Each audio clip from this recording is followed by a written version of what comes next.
And with a 6-1 win over the Utah Hockey Club, the St. Louis Blues are marching into the playoffs. Hey, this is Braden Schenn. Subscribe to Locked On Blues. You're Locked On Blues, your daily podcast on the St. Louis Blues. Part of the Locked On Podcast Network, your team every day.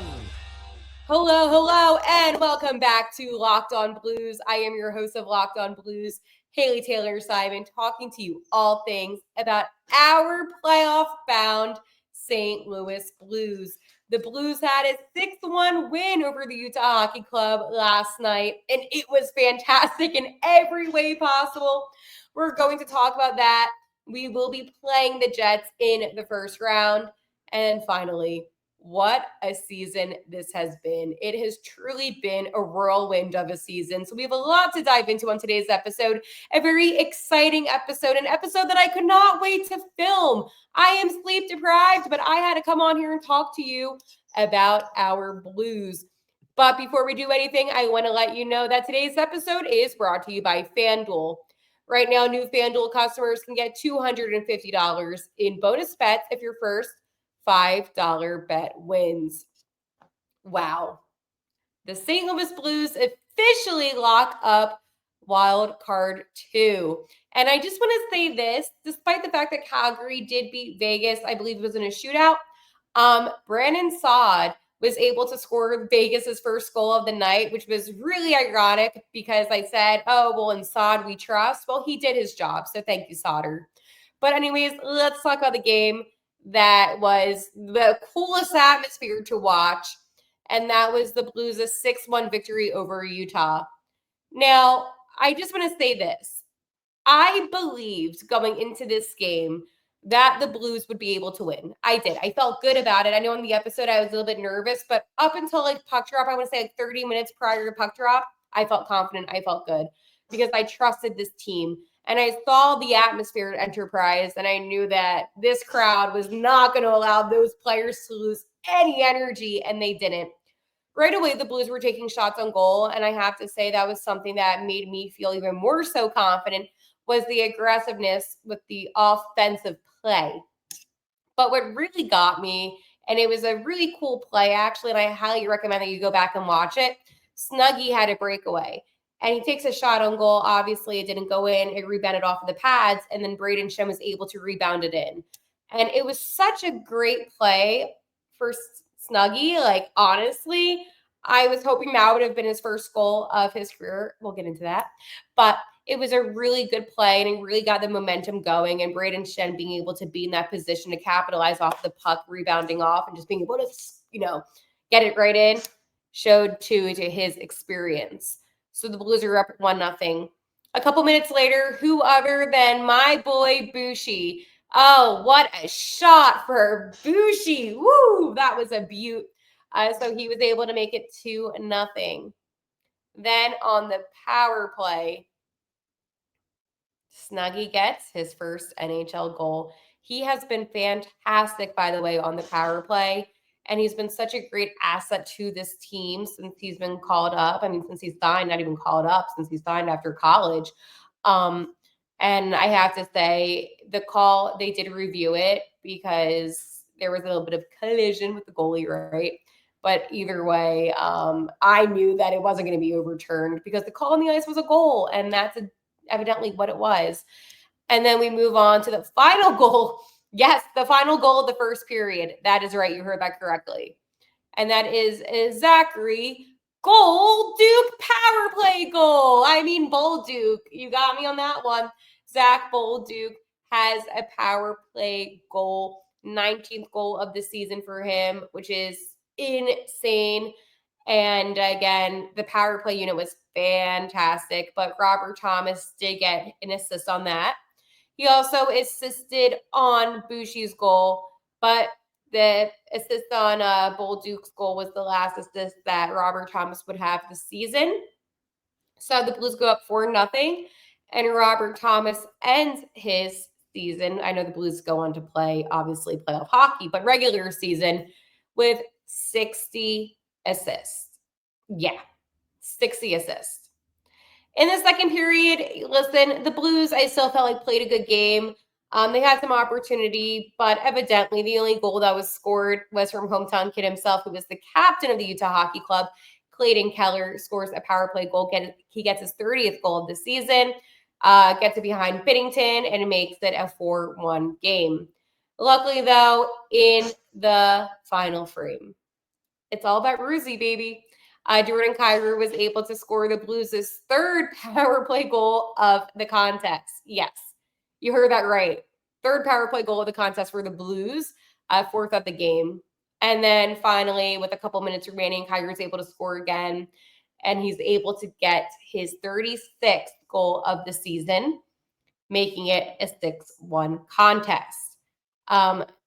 This team was so impressive, and they played such great hockey.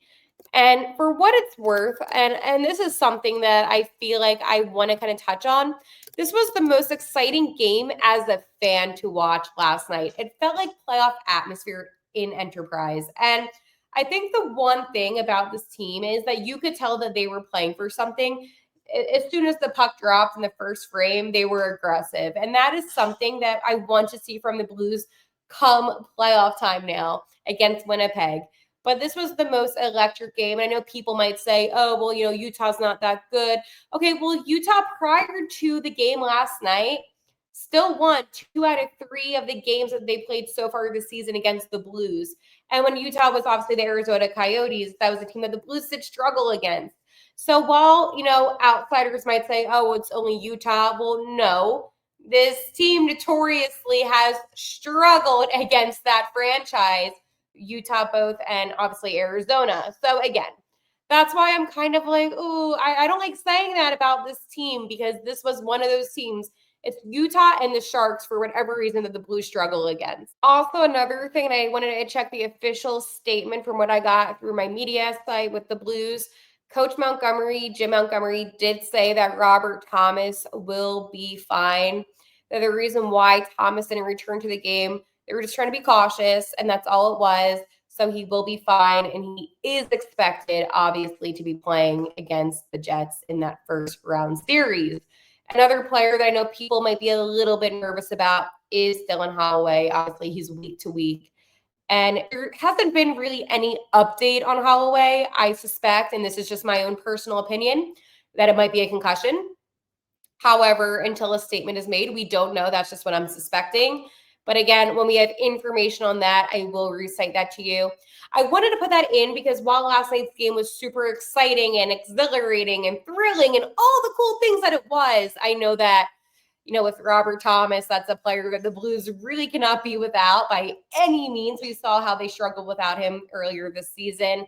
So I just wanted to make sure that you knew that Coach Montgomery did say that Robert Thomas would be fine. But I think overall, reflecting on last night's game, I think the number one takeaway that I had was ambition and fire and momentum. And I know there was a lot of concern because this team just won 12 straight games in a row. And then they lose 3 games in a row. They gained 1 point from Seattle. However, that doesn't seem like the same team that just beat a franchise record, right? Well, luckily for the Blues, I'm glad they kind of got that little slump out of the way, right? I mean, the Blues are making their 46th playoff appearance in franchise history, which is phenomenal. And I always said the statistic to you here in Locked On Blues that the last time that the team missed 3 consecutive years of missing the playoffs was in 2005 to 2008. So think about that for a minute. They were so close. They waited until game 82 to dictate their fate.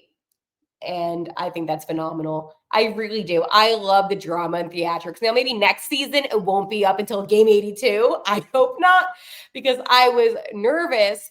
But I do think it is a really cool thing that the Blues were able to accomplish. And again, I know that there was still the possibility if Calgary lost. But again, they didn't lose to Vegas in regulation. They ended up winning the game. So they got the 2 points. And then if Calgary won their game, I believe it was Thursday night against LA, they would have gotten in. So that's why it was so important for the Blues to win. Because could you imagine, and I know we don't want to go there, but could you imagine how would we be feeling today if the Blues ended up losing last night? You see that Calgary won. Obviously, the Blues would have the tiebreaker on that, but then you would have to be betting on LA to beat the Flames in regulation. That's the situation that would have happened. So again, when the Blues dictate the future and their fate and everything for themselves, good things do happen for this team. Coming up, I did some little digging into my voice memos app, and when I spoke to Captain Braden Schenn in the beginning of the season in October, we had a one-on-one in person together. I kind of brought up the playoffs, and I am really excited to share with you what he said to me back then, because I think they're going to truly appreciate this run even more. But let's go talk about Monarch Money. Ever check your bank balance and wonder where did all my money go? Between dining out, spending money on Blues gear, and entertainment, it's easy to lose track. And that's where Monarch Money comes in, your personal CFO, giving you full visibility and control over your finances. Monarch Money isn't just a budgeting app, it's a complete financial command center.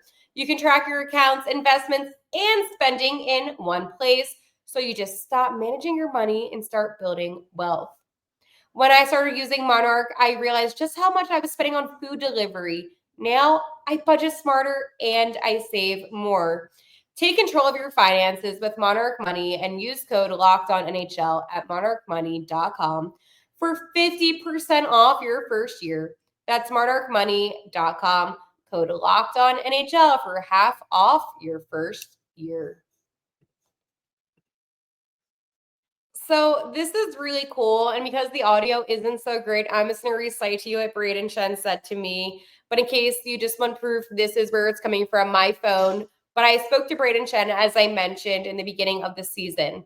And the question that I asked to Braden Schenn was, so what is the message to the team this year? Obviously, this is your second year as captain, and you have a goal that you want to achieve. And I'm going to tell you what Braden Schenn. The goal is the playoffs. The league, it is tight. Any given team can win on any given night. We have to stay strong with this tough Central Division. And I also think we need to tell our guys that you can get hot on a streak, and all you need to do is just begin to win one. And we need to find ways to put win streaks together. Did you just get chills? I told you, I had this audio saved. That was October 30th, okay? When Captain Braden Schenn told that to me, I just got chills, because that's exactly what happened with this team. They went on a 12-game win streak, and that is basically how they were able to get into the playoffs. They only had 28 games left. They were 8 points behind, I believe, for the second wild card, and they were able to make it happen. I got chills. I have to tell you, wow, that I listened to this audio because I have it saved in my phone as Braden Schenn playoff audio. I'm like, why do I have this saved from October? And that's exactly why. And that is why, my friends, I ask players questions months in advance, because when things actually do work out and come true, it's like this, where I just got chills. Wow. Wow. How cool is that, though? That is your captain, Braden Schenn. But refocusing back onto the Blues' next competition, the Winnipeg Jets, I have to say this Winnipeg team, and I'm going to give them their credit, phenomenal, right?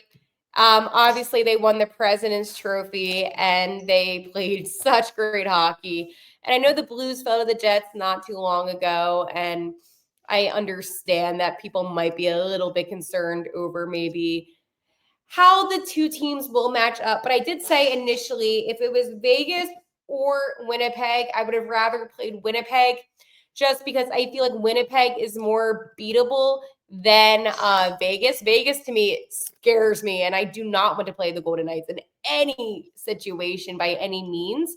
But again, we saw Connor Hellebuck, and this is why I love the symbolism of hockey. They went head-to-head, Binnington and Hellebuck, during the Four Nations, and we all know how that went. I think it is really funny just how life happens and how symbolism is.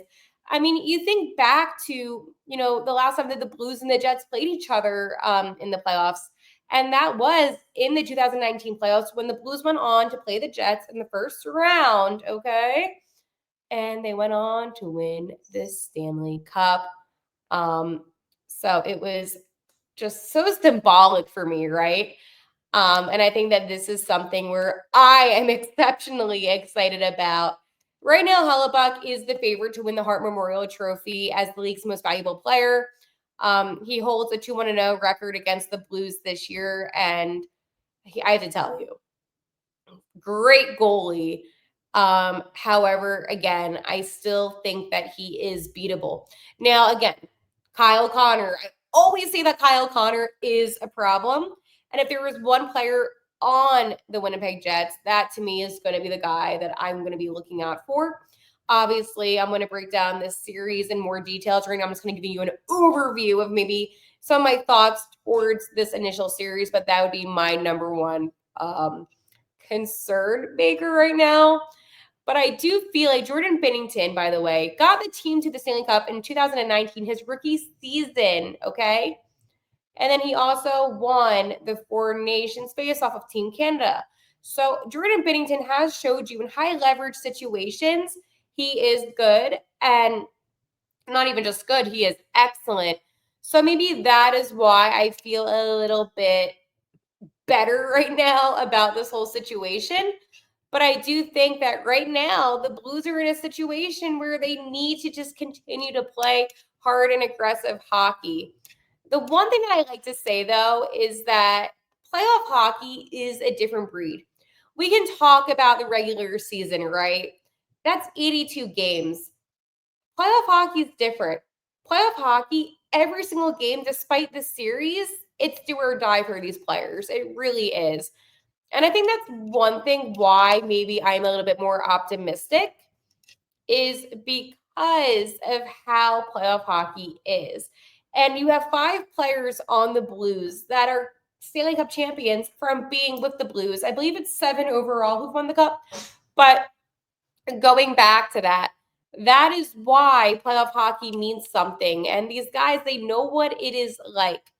And right now in the Western Conference, you have Winnipeg Jets versus St. Louis Blues, Dallas Stars versus the Colorado Avalanche, Vegas Golden Knights versus the Minnesota Wild, and the LA Kings versus the Edmonton Oilers. Again, I feel like we always do that now.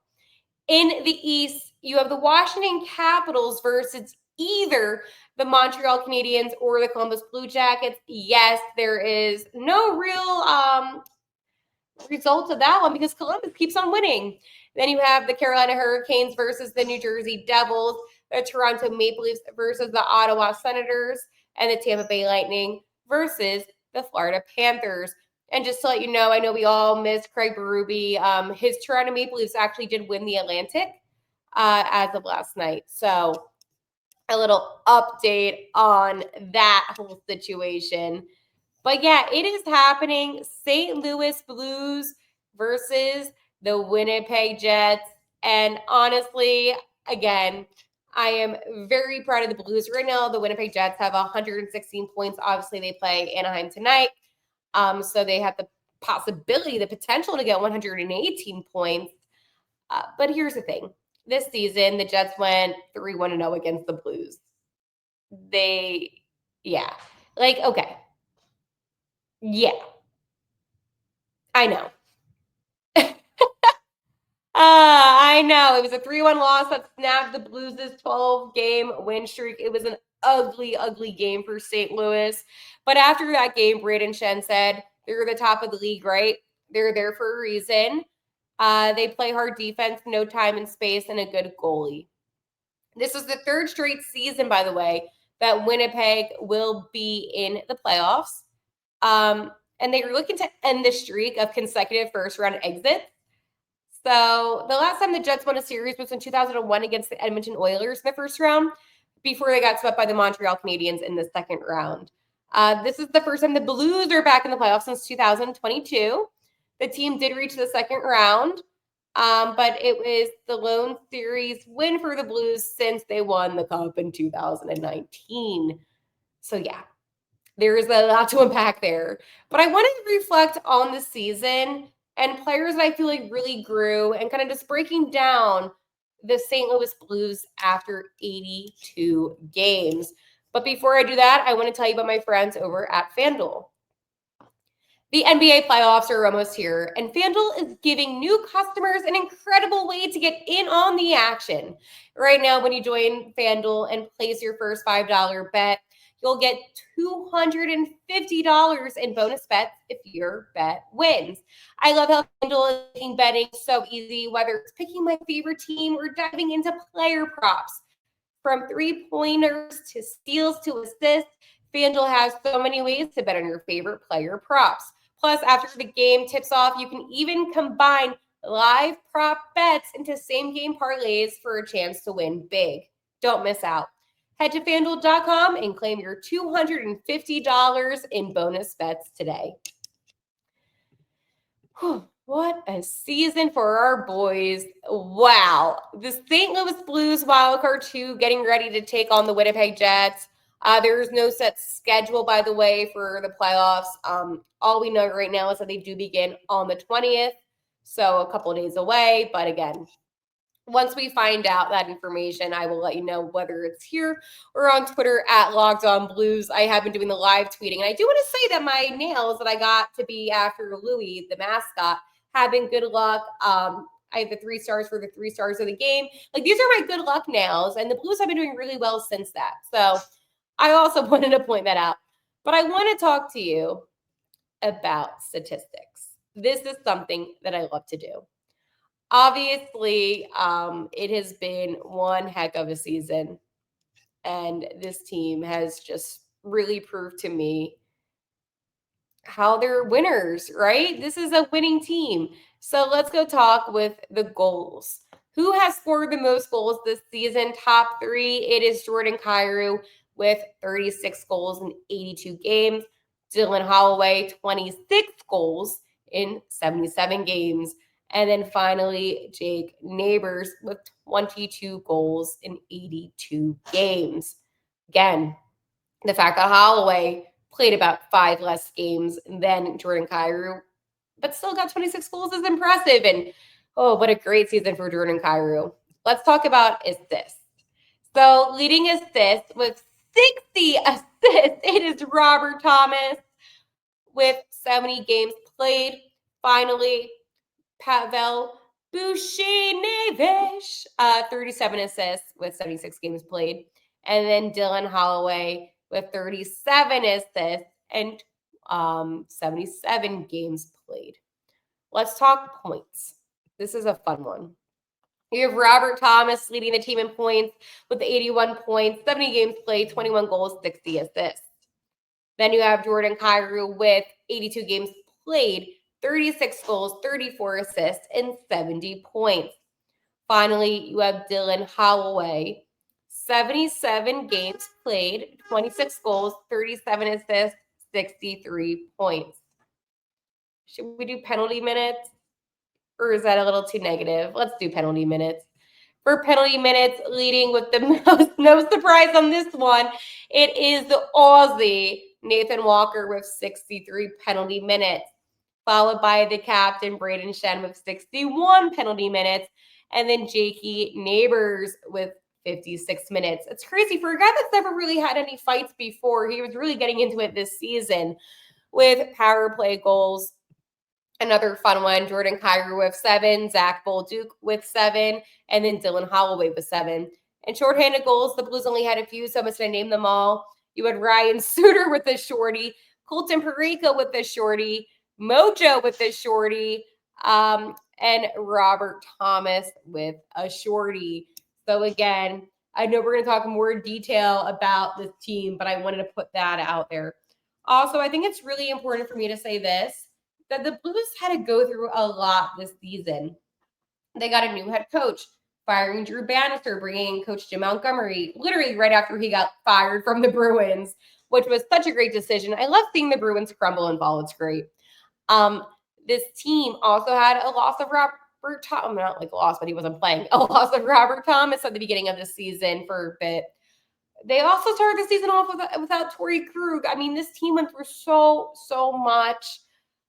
They were really struggling. They were a bottom 7 team in January. Yeah, bottom 7. And now they're in the playoffs. I guess the whole underlying, story, the whole outcome of it all, the message maybe from the greater universe of hockey gods is you never can count out those Blues. And now the Blues are in the playoffs. It is so cool when you think about everything that the team has gone through. It really is. First time for Braden Schenn as captain to lead this team into the playoffs. And that was something I really wanted for him more so than anything. I mean, he's had to go through multiple coaching changes. Like, there's been a lot that, Braden Schenn has had to endure as the leader of the team. So I'm really happy for him. And a lot of people, you know what people say to me all the time? They're always like, hey, did Jordan Kyrou win with the Blues? No, he was with the Thunderbirds then. It was Robert Thomas. It was his rookie season. So off the top of my head,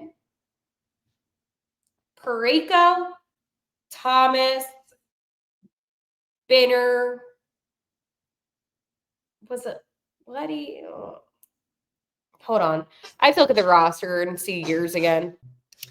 All right, I am back, by the way, and I got my list up because for whatever reason, some of the guys just blend in. 2019. But he was with the T-Birds then, I believe. Robert Thomas, Braden Schenn, Binnington,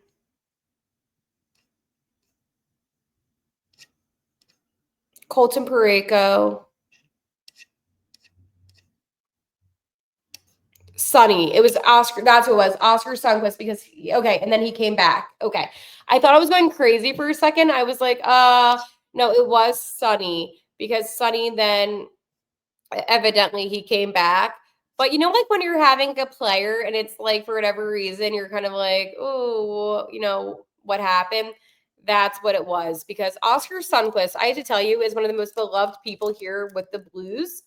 And for me, honestly, it was like so weird seeing him go because I just wanted him to stay here in St. Louis. Obviously, he was with, after the Blues won the Cup, he was here for a couple seasons. And then he was with Detroit for a little bit, the Wild for a little bit. Then he obviously came back home. But I mean, it's crazy. He initially began as a Penguin, but he barely played in Pittsburgh, like 28 games maybe. It was definitely under 30. So again, love Sonny. That took me a minute. Wow. I mean, Bertuzzo retired it was like his last game. So that was sad. I still miss Vince Dunn. Like you have no idea like how much I miss that 2019 team.